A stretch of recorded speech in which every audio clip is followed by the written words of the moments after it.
Box office దగ్గర mass మహారాజా రవితేజ ధమాకా లాంటి block buster తర్వాత చేసిన మూవీస్ అన్ని కూడా నిరాశ కలిగించే రిజల్ట్ ను సొంతం చేసుకున్నాయి.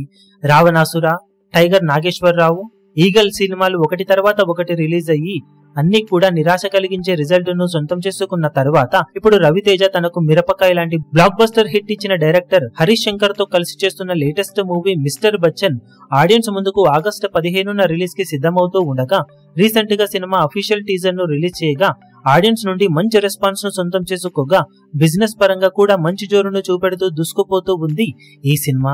లేటెస్ట్ గా నైజాం ఏరియాకు గాను ఓవరాల్ గా టోటల్ బిజినెస్ ను పూర్తి చేసుకుంది ఈ సినిమా. వరుస ఫ్లాప్స్ లో ఉన్నా కూడా సూపర్ హిట్ కాంబినేషన్ మూవీ అవ్వడం, అలాగే లాంగ్ ఎక్స్టెండెడ్ వీకెండ్ లో రిలీజ్ అవుతూ ఉండటంతో ఒక్క నైజాం ఏరియాలోనే సినిమాకి ఏకంగా 15 కోట్ల రేంజ్ లో ప్రీ రిలీజ్ బిజినెస్ సొంతమయ్యింది. దాంతో అందరూ ఆశ్చర్యపోయారు. ఈ రేంజ్ బిజినెస్ ను వరుస ఫ్లాప్స్ లో కూడా సొంతం చేసుకోవడం అంటే మామూలు విషయం కాదు. కానీ ఒకవేళ డిస్ట్రిబ్యూటర్స్ కి ఈ మొత్తం రిటర్న్ రాకపోతే ఇచ్చిన రేటులో 2.5 కోట్ల వరకు రిటర్న్ ఇచ్చే అగ్రిమెంట్ తో ఫైనల్ బిజినెస్ ను కన్ఫర్మ్ చేసుకున్నట్లు తెలుస్తూ ఉంది. వరుస పరాజయాలలో ఉన్నా కానీ ఈ రేంజ్ బిజినెస్ తో రచ్చలేపిన రవితేజ బాక్సాఫీస్ దగ్గర ఇప్పుడు భారీ పోటీలోనే రిలీజ్ ను సొంతం చేసుకుంటూ ఉన్నప్పటికీ ఒరిజినల్ వర్షన్ ఆల్రెడీ సక్సెస్ఫుల్ గా నిలవడంతో ఇప్పుడు కమర్షియల్ ఎలిమెంట్స్ జోడించి ఈ సినిమాను రూపొందించడంతో టాక్ ఇక్కడ ఏమాత్రం పాజిటివ్ గా ఉన్నా కూడా లాంగ్ ఎక్స్టెండెడ్ వీకెండ్ లో సాలిడ్ కలెక్షన్లతో జోరు చూపించడానికి అవకాశం ఎంతైనా ఉంటుందని చెప్పవచ్చు. మరి మిస్టర్ బచ్చన్ మూవీతో రవితేజ ఎలాంటి కంబ్యాక్ ను బాక్సాఫీస్ దగ్గర ఇప్పుడు సొంతం చేసుకుంటాడో చూడాలి.